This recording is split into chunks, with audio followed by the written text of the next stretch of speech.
Не, има много подаръци. Как да ги направя точно? Имам идея. Дядо Коледа ще ги направи, защото моите помощници изобщо не ми помагат в никаква нужда. Преди няколко години устарях. Аз съм сега на 55 години и съм още дядо Коледа. И знаете ли, идва 25 декември Коледа, но елфите как ще ми помогнат да стенем всички играчки и как да ги направим по правилния начин. И идва Коледа, а как трябва да ги занеса на децата? Всички деца плачат, че дядо Коледа не идва и не дава подаръци, а той само го мързи. Не го мързи него, защото неговите елфи само казват: "Ей, дядо Коледа, моля те, ти се стегни!" Но аз им отговарям: "Не, вие направете играчките. Аз не съм тук, аз ваш инспектор да ви правя играчките." Но елфите и те ми отговарят: "Ти го каза, значи няма да ти помагаме." Тогава моите джуджета ви изчезнаха на някъде. Те си стояха още в стаите, спяха си до дълго време, но дядо Коледа, какво правеше той? Не знаеше как да направи играчките, а то беше 2 декември. Нямаше много време за да стегне играчките и как да ги направи. Ръцете му работят само като сложи играчките в чувала. А пък не може да направи едни играчки с инструменти. Много трудно. Дядо Коледа ще се справи сам. Обещавам. Какви подаръци имам? Имам си даже... Стара брадатия дядо Коледа си взе писмото. И какво има вътре в него? Опа! Някои деца търсят книгата от Дисни Чанъл за Гръм кучето, едно супергеройско куче, и търсят още нещо друго. Търсят прасенцето Пепа кукла. Трябва да ги намерят тях, но дали ги имам? Трябва да си пазя моето писмо. Защото децата често искат такива играчки. Но дядо Коледа, брадатия старец, ще се справи задължително. Вместо неговите му помощници. Добре, къде са? Намерихме ги. Имаше ги в писмото, но ги има и за подаръци. Ето я книгата за Гръм кучето и кукла прасенцето Пепа. Нека да ги слагаме в чувала. Първите 2 подаръка вече са в чувала. Вижте, дядо Коледа може всичко, но елфите и те могат, но обаче са спът дълго време. Имаме и други 2 подаръка, които да ги слагаме в чувала. Но майка ми иска и тя подарък. Но какъв да й бъде? Добре. 2 подаръка за няколко деца, момченце и момиченце. Единия иска някакво плюшено листо с бели неща. И още имам нещо друго да намеря. Чакайте. Тук една играчка, една възглавница Пикачу. Нека да ги намерим. Дали ги имаме за подарък? Да. Добре. Намерихме ги. Ето ги! Пикачу, възглавница и едно листо. Супер! Нека да ги слагаме. Дядо Коледа може всичко да направи. Добре, книгата ми с подаръците от децата. Имаме други подаръци, за да ги слагаме в нашия чувал. Нека какво има друго. Имаме 2 подаръка за момиченца. Добре, единия е ключодържател на някакъв портокалов сок, играчка. Не мога да се сетя. Сетих се за нея. И имаме още един подарък за момиченце, а именно е Майнкрафт куче. Нека да го намерим. Намерихме. Намерихме ги тези подаръци. Ето ги. Майнкрафт куче за момиченце, един ключодържател с портокалов сок и колко е украсено с неща. Нека да ги слагаме. Имаме много подаръци да стягаме. Имаме още няколко в писмото.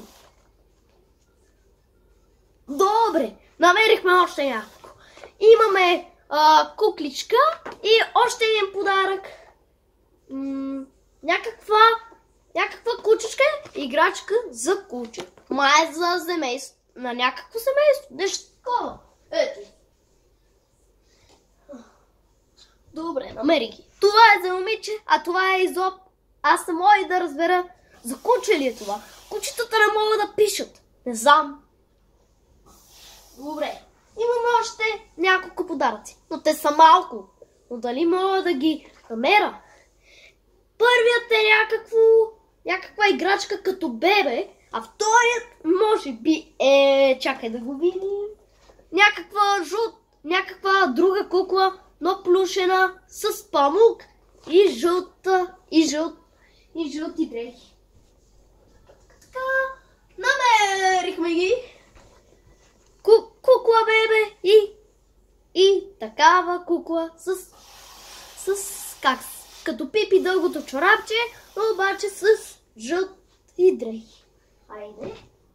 Еха! Всички подаръци са в чувала. Но как да ги занеса? Трябва ми идея някаква.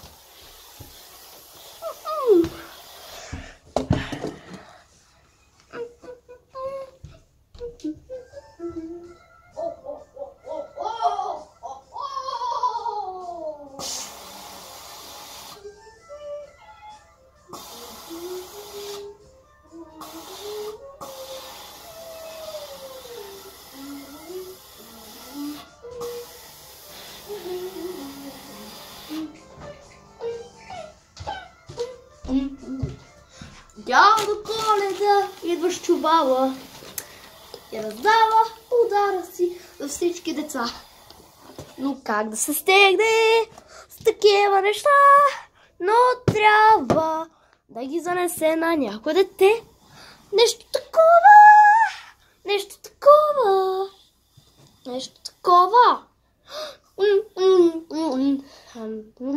Опа! Пръх!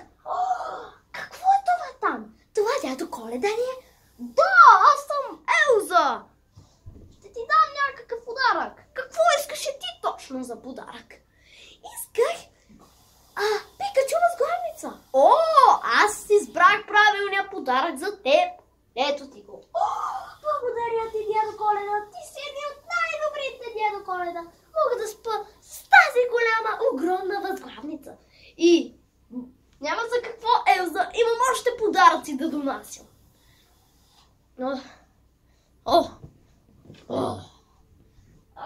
Искам да чакам подаръка. Не мога да чакам повече. Много минути не мога да чакам. Не мога да чакам толкова минути за един подарък. За един подарък. О, ето го дядо Коледа. Какво искаш, момиченце? Искам два подаръка. Искам един подарък, който беше Пахрасето Пепа кукла. О, това искаш? Да, искам това. Хи-хи! Каква е сладка и голяма и огромна като великан.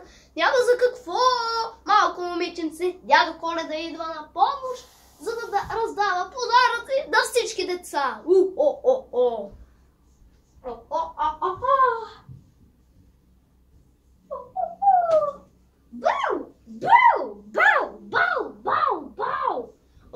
Чакам за моя подарък. Кога ще ми дойде? О, дядо Коледа, ти ли си тука? Да, аз съм старият старец. Какъв подарък искаше? Исках моята кучешка синя играчка. Добре, донасям ти. Намерих ти я. О, благодаря! Страхотна е игра. Няма за какво. Кученце малко.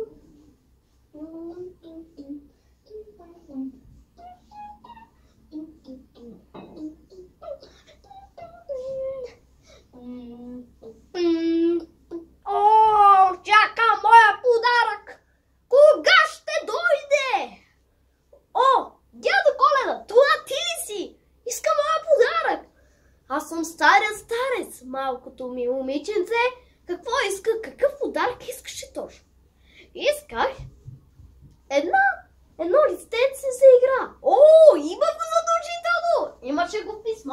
Имаше го в книгата с играчките и подаръците на децата, така че ти го давам. О, интересна е! Невероятна е играчката! Благодаря, дядо Коледа! Всичко можеш да направиш с труд. Благодаря, че ги каза тези думи, мое голямо момиченце. О, имаме още хора да им дават подаръци. Те искат много подаръци. И те всички искат. Кога подарък идва? Искам веднага вече да ми идва. О, дядо Коледа, това ти ли си? Да, аз съм старият старец. Какво искаше за подарък? Чакам подаръка си от много дни. А то днес Коледа ли е? Да, Коледа е. Мини Маус иска подаръка си моята книга от Disney Channel. Гръм. Кучето Гръм. О, сетих се коя е играчката. Ето тия. О, имах и още един подарък. Един ключодържател. О, добре. Ето ти ги. Ох, от сърце на сърце им се радвам на тях.